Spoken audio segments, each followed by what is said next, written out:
जय संविधान, जय भीम, महात्मा गांधी की जय, गोडसे मुर्दाबाद। 4 PM न्यूज नेटवर्क में आज मैं बात करना चाहता हूं, जैसे राहुल गांधी ने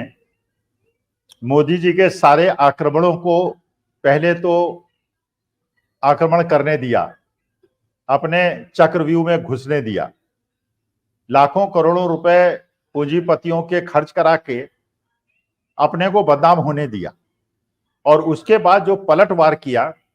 उसको भारतीय जनता पार्टी और बीजेपी झेल नहीं पाई और ये बात आपको 2024 के चुनाव में दिखी। अगर 2014 और 2019 के चुनाव जीतने के बाद मोदी जी ने, भारतीय जनता पार्टी ने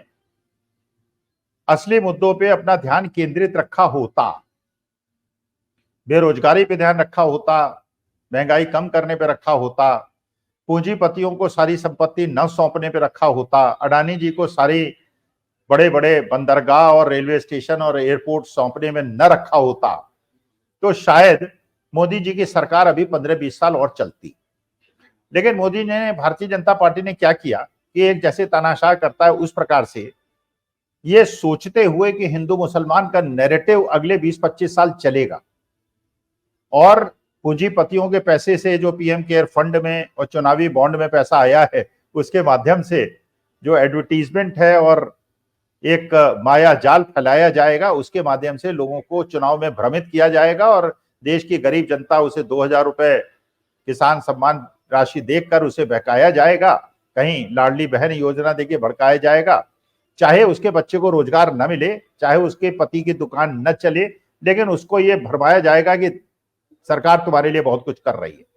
वो नहीं करने के बजाय जो सरकार ने किया, जो भारतीय जनता पार्टी के तंत्र ने किया, उन्होंने सारा का सारा ध्यान कांग्रेस को बदनाम करने में लगाया, राहुल गांधी को बदनाम करने के लिए लगाया। बल्कि कांग्रेस को बदनाम करने के बजाय उन्होंने सारा ध्यान केंद्रित कर दिया राहुल गांधी को बदनाम करने में, उनकी छवि को खराब करने के लिए। अच्छा, राहुल गांधी की छवि खराब करके राहुल गांधी तो चक्रव्यूह से निकल आए, उन्होंने तो वो बादल छांट दिए। उन्होंने क्या किया कि पहले तो उन्होंने पदयात्रा की, एक पदयात्रा हुई, पैदल चले, लाखों करोड़ों लोगों से मिले, गले मिले, वीडियो लोगों ने देखा, लोगों को समझ में आया कि ये जो युवा नेता है ये व्यक्ति कितना ज्यादा सहृदय है और गरीबों से मिलने वाला है और किस प्रकार से जनता की चिंताओं, जो उनकी समस्याएं उनकी चिंता करता है। एक पदयात्रा की, फिर दूसरी पदयात्रा की, मतलब एक तरह से उन्होंने पूरे हिंदुस्तान को नाप दिया और ये विश्व में शायद पहला उदाहरण रहा होगा कि किसी नेता ने पैदल फिर नापा, फिर उसके बाद उसने दूसरी तरह से पूरे हिंदुस्तान को नापा और 7-8 हजार किलोमीटर की पदयात्रा और बस यात्रा, पहली वाली तो पूरी ही पदयात्रा थी और मैं भी उनके साथ यात्रा में चला था, मैंने भी देखा था कि जनता का उत्साह किस प्रकार का था और जनता ने किस प्रकार से जो राहुल गांधी के खिलाफ नैरेटिव बना था उसको बिल्कुल धूल धूसरित कर दिया और राहुल गांधी उभर कर सामने आए। फिर जो उन्होंने नारे दिए, उन्होंने कहा डरो मत, फिर उन्होंने कहा मोहब्बत की दुकान, क्योंकि वो जान रहे थे कि देश की जनता इस समय मोहब्बत मांगती है, मलहम चाहती है। वो बहुत ज्यादा हिंदू मुसलमान के नैरेटिव से समझ गई है कि हमारा केवल ध्यान भटकाने के लिए नैरेटिव बनाए जा रहे हैं। असली मुद्दा देश का जो है वो बेरोजगारी है, वो महंगाई है, वो अग्निवीर है, वो किसानों की समस्याएं हैं, वो किसानों के आंदोलन है। और ये जो हिंदू मुसलमान और पाकिस्तान और पीओके को ले लेंगे, वो कर देंगे, वो कर देंगे, वो केवल लोगों को दिग्भ्रमित करने के लिए कराया जा रहा है। तो राहुल गांधी ने तो अपने इमेज से उबर गए। अब मोदी जी के साथ सबसे बड़ी समस्या ये पैदा हो गई कि हरियाणा के और जम्मू कश्मीर के चुनाव में जब वो राहुल गांधी पे अटैक नहीं कर सकते और कांग्रेस को बदनाम कर नहीं सकते तो वो करें क्या? क्योंकि अब तो ये नहीं कह सकते कि 10 साल पहले कांग्रेस ने ये किया था, 15 साल पहले कांग्रेस ने किया था, टीपू सुल्तान ने किया था, हैदर अली ने किया था। अब तो जनता जहां वो जाते हैं वो 10 साल का हिसाब मांगती है। जहां किसानों के गांव में उनके कैंडिडेट जाते हैं तो किसान कहते हैं कि साहब हमारे किसानों की 700 किसानों की शहादत दिल्ली के चारों तरफ क्यों हुई? ये जो पंजाब पे जो शंभू बॉर्डर पे हुआ, जिस प्रकार से शुभकरण सिंह की हत्या की गई और जिस प्रकार से बुलडोजर दागे गए और कीले गाड़ी गई, वो दृश्य याद आते हैं और किसान जो है उत्तेजित हो जाता है। तो अब ये बताना तो मोदी जी के लिए संभव नहीं है, ये तो खट्टर साहब के लिए संभव नहीं है जस्टिफाई करें कि उन्होंने ऐसा क्यों किया। उन्होंने ये भी बताया, कैसे बताएं किसानों को, कैसे बताएं कि लखीमपुर खीरी के अंदर अगर home minister, state home minister का बेटा किसानों को कुचल देता है और उसके बाद उनके पिता कहते हैं कि नहीं मेरा बेटा इन्वॉल्व नहीं है, बिल्कुल वो वहां था ही नहीं, और बाद में प्रूव होता है कि वो था, और उसके बाद वो दंड उसको मिलता है।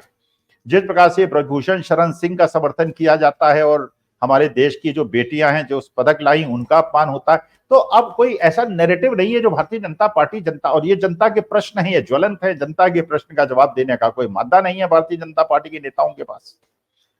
अच्छा, राहुल गांधी पे भी अटैक नहीं कर सकते क्योंकि राहुल गांधी ने भी एक अपने सुरक्षा कवच क्रिएट कर लिया है, उन्होंने एक अपनी इमेज बना दी है। वो ऐसी इमेज है कि कभी वो हरियाणा में किसानों के यहाँ जाके धान रोप देते हैं, कभी वो जब अमेरिका जाते हैं वहां पे जो बच्चे हैं जो वहां 10 साल फंसे हुए हैं और जो वहां जाके रोजगार कर रहे हैं इसलिए कि हरियाणा के अंदर रोजगार नहीं है,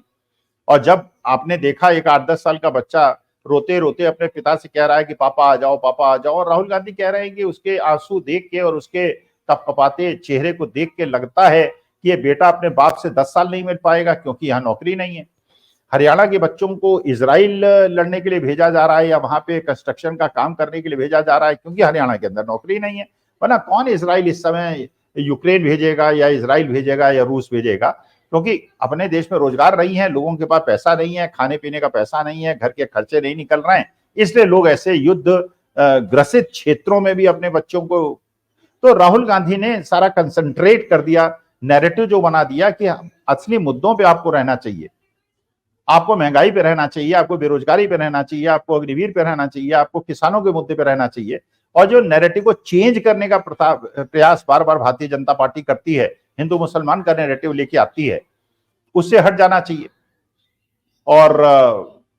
राहुल गांधी ने भी सेव कर लिया, कांग्रेस ने भी सेव कर लिया, क्योंकि कांग्रेस तो अब ये पूछ रही है भैया ये सब बताओ 10 साल पहले हमने क्या किया था, पिछले 10 साल में तुमने क्या किया ये बताओ।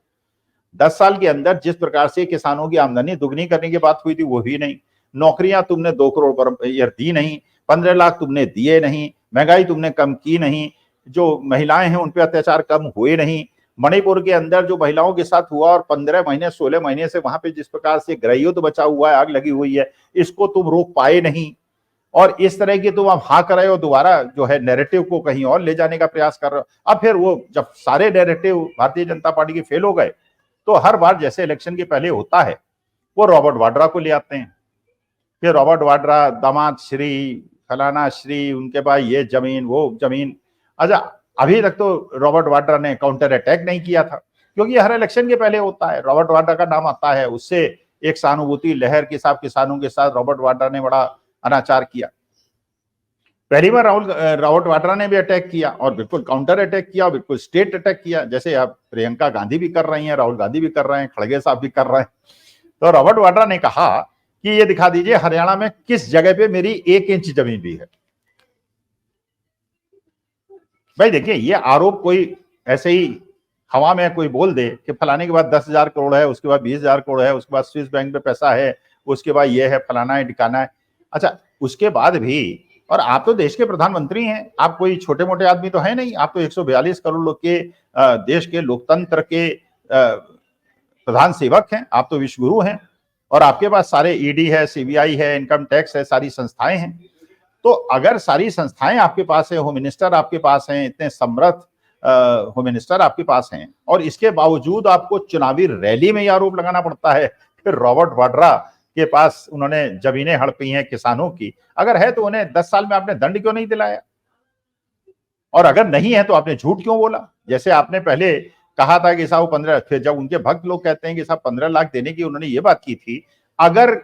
ब्लैक मनी वापस आ गया तो हम 15 लाख देंगे। अरे भैया, अगर ब्लैक मनी तुम्हें पता था कि तुम नहीं ला पाओगे तो तुमने कहा क्यों था। आप कहते हैं हमें यह नहीं पता कि ब्लैक मनी विदेश में है कितना, क्योंकि देखिए विदेश के बैंकों में जो पैसा जमा है वो जरूरी नहीं कि सारा ब्लैक मनी हो। भाई अगर मान लीजिए आप स्विट्जरलैंड में रहते होते और स्विट्जरलैंड में आपने पैसा जमा कराया होता तो ब्लैक मनी थोड़ी होता। विदेश में अगर आपके बैंक अकाउंट में हिंदुस्तानियों के पैसे हैं तो ब्लैक मनी थोड़ी होता है। जो कॉर्पोरेट्स हैं उनके हर देश के अंदर बैंक अकाउंट्स होते हैं, कंपनी के अकाउंट्स होते हैं, ब्लैक मनी थोड़ी होता है। ब्लैक मनी तो वो होता है जिसके सोर्सेस का पता नहीं, जो पनामा पेपर्स था जिसके बारे में बड़े बड़े फिल्म कलाकारों और राजनीतिज्ञों का पैसा वहां मिला, लेकिन उसको डिस्क्लोज इसलिए नहीं किया गया सरकार के द्वारा कि उसमें इन्हीं के लोगों का पर्दाफाश हो रहा था। तो आप कहते हैं कि साहब वो अगर आ जाता तो हम दे देते, अगर नहीं आना था और नहीं था तो आपने कहा क्यों कि आएगा तो दे देंगे। अच्छा, उसी प्रकार से अब रॉबर्ट वाड्रा ने भी काउंटर अटैक कर दिया है। अब कांग्रेस को भी अटैक नहीं कर सकती। कांग्रेस कहती है भाई 10 साल से तो आपकी सरकार है, अब हमसे क्या पूछ रहे हो यार, तुम बताओ तुमने ओल्ड पेंशन स्कीम को लागू क्यों नहीं किया, तुम ये अग्निवीर जैसी वाहियात योजना क्यों लेके आ गए, तुमने किसानों पे इतना अत्याचार क्यों किया, तुमने युवाओं को रोजगार क्यों नहीं दिया। भाई अगर देश की ये स्थिति हो गई है कि आईआईटी मुंबई के बच्चों को भी 70% बच्चों को नौकरी नहीं मिल रही है, और जिनको नौकरी मिल भी रही है उनकी एवरेज सैलरी 35-40 हजार रुपए महीना है, जबकि उनका जो लोन उन्होंने ले रखा है अगर, तो उसका इंटरेस्ट ही से वो कवर नहीं कर पाएंगे। तो माता पिता लोन लेके अपने बच्चों को, जब आईआईटी के बच्चों को नौकरी नहीं मिल रही है, तो बाकी इंजीनियरिंग कॉलेज और एमबीए इंस्टीट्यूट वालों को कैसे नौकरी मिलेगी। चाहे ऐसे बैंक हो, चाहे आईटी कंपनीज हो या बड़ी बड़ी कंपनीज हो, उसमें जिस प्रकार की नौकरी की स्थिति है, और जैसे इंटरव्यू ले लेते हैं, सिलेक्शन कर लेते हैं, अपॉइंटमेंट लेटर नहीं मिलता, ज्वाइनिंग लेटर नहीं मिलता, इस प्रकार की स्थिति आती है, तो आपको ध्यान जो रखना था वो बच्चों को रोजगार देने पे था, इस तरह की चीजों पे था। उसके बजाय आपने हिंदू मुसलमान और सर्जिकल स्ट्राइक और दुनिया भर की चीजों पे लोगों का ध्यान पर। अब जनता भी ये समझ गई, भाई जनता भी समझ गई कि आप तो नैरेटिव को चेंज करने का प्रयास करते हैं, और फिर आप दोबारा प्रयास कर रहे हैं कि रॉबर्ट वाड्रा के माध्यम से आप लोगों के नैरेटिव को चेंज करने का प्रयास करें। और जनता अपने मुद्दों पे रहना चाहती है। आज हरियाणा की जो परिस्थिति है, जो जम्मू एंड कश्मीर की परिस्थिति, वो आपके सामने है, सुनामी है, एक तरफा है, बिल्कुल election is one sided. Bharatiya Janata party के पैर हर जगह उखड़े हुए हैं। इसलिए उखड़े हुए हैं कि पहले तो ग्रामीण क्षेत्रों में कांग्रेस को वोट मिलते थे, अर्बन क्षेत्रों में बीजेपी को वोट मिलते थे, अब अर्बन क्षेत्रों में भी बीजेपी को वोट देने वाले कम होते चले जा रहे हैं, क्योंकि वो देख रहे हैं कि भैया हमारे बच्चों को भी तो नौकरी नहीं मिल रही, हमें भी तो तेल पिछले 15 दिन के अंदर 100 रुपए खाने का तेल के दाम बढ़ गए, तो हमारे घर की रसोई के खर्चे भी तो बढ़ गए। तो ना तो केवल किसान पीड़ित है या रूरल पुअर पीड़ित है, बल्कि जो अर्बन एरियाज का मिडिल क्लास है वो भी पीड़ित है। तो जनता अपने